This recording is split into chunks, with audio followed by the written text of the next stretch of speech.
नमस्कार, good morning, प्रणाम। जब आप अपना आत्मविश्वास खो दें तो आपको क्या करना चाहिए? आप अपने आसपास नज़र डालेंगे तो पता चलेगा कि कभी कभी किन्हीं परिस्थितियों के चलते कोई अपना आत्मविश्वास खो देता है। यदि इसी बीच इसकी चिंता न करके चिंतन करें तो उबरने में देर नहीं लगती है। आत्मविश्वास वापस लाने के लिए सबसे पहले आप अपने आसपास के नकारात्मक लोगों को हटा दीजिए। कोशिश कीजिए कि अपनी परेशानी किसी को बताने के बजाय खुद चिंतन करके उसके रास्ते निकालिए। सकारात्मक सोचिए, कुछ ऐसा पढ़िए जिससे आपका हौसला बढ़े। भागवत गीता आपके लिए बहुत उपयोगी हो सकता है। महाभारत के युद्ध में कई बार अर्जुन का आत्मविश्वास डिगा, पर श्री कृष्ण ने महत्वपूर्ण सूत्र बताकर उन्हें उबार दिया। आप सब कुछ कर सकते हैं, ऊर्जा आपके भीतर है, बस ज़रूरत है उसका सही समय पर सही जगह इस्तेमाल करने की। हार में ही जीत होती है। हारने के मतलब निराश होकर आत्मविश्वास खोना नहीं है। हार के कारण जानिए, कमियां दूर कीजिए और फिर मंजिल की ओर बढ़ चलिए। याद रखिए, जीवन में चुनौती नहीं होगी तो आप मजबूत नहीं हो सकते हैं। चुनौती को खेल की तरह लो, इसे सामने रख कर के खुश हो और फिर देखिए आप खुद उनसे निपटने के रास्ते निकाल लोगे।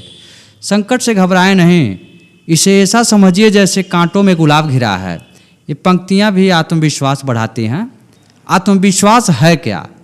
जिंदगी में जब बहुत सारी चुनौतियाँ एक साथ आती हैं और हम इनका सामना नहीं कर पाते हैं तो इसे आत्मविश्वास की कमी कहते हैं। जब कभी भी आपको लगे कि चुनौतियां आपके आत्मविश्वास को डगमगा रही हैं तो आप अपने आसपास के लोगों और जानवरों को चुनौतियों का विश्लेषण करिए। यकीन मानिए आपको अपनी चुनौतियां उनकी चुनौतियों के आगे तुच्छ लगेंगी। मैं एक उदाहरण दे रहा हूं जो वास्तविक जीवन से जुड़ा है। एक दिल्ली का व्यापारी बिजनेसमैन दैनिक चुनौतियाँ निपटा करके घर आया। सोच रहा था कितना मुश्किल है सरवाइव करना। तभी भयानक बारिश के साथ ओले पड़ना शुरू हो गए।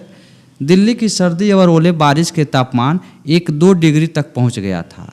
घर के सामने रोड साइड पर एक कुतिया ने 5-6 बच्चों को 2-4 दिन पहले ही जन्म दिया, जो बारिश में ओलों से भीग कर चीख रहे थे। मैं बालकनी में खड़ा यह सोच रहा था कि कैसे मदद कर सकता हूँ। इन नन्हे पिल्लों की एक प्लास्टिक का कवर लगाया, लेकिन वो बारिश और हवा से साइड हो गया। मैं चाह कर भी ज़्यादा कुछ नहीं कर पाया। अब शुरू होती है रियल सर्वाइवल की लड़ाई।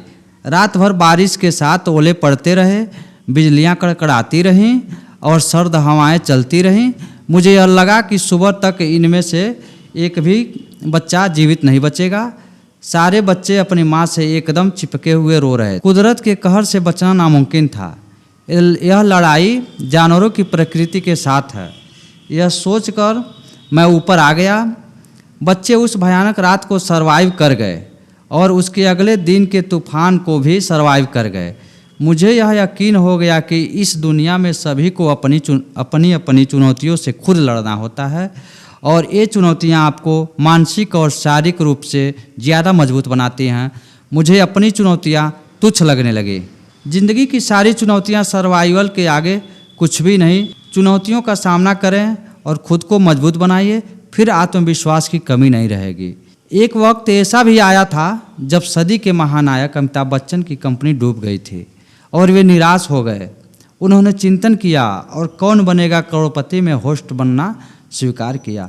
इस बात की बिल्कुल परवाह नहीं कि लोग कहेंगे कि सिनेमा का इतना बड़ा नायक छोटे से पर्दे पर क्यों आ गया। बस इसके बाद तो अमिताभ बच्चन एक बार फिर नंबर 1 हो गए। दरअसल हम जो जैसा हैं वैसा स्वीकार करने में गुरेज करते हैं। ये क्यों नहीं समझते कि जो कुछ हम इन आँखों से देख रहे हैं वो अस्थायी है। रूप, पैसा, शोहरत ये सब टिकने वाला नहीं है।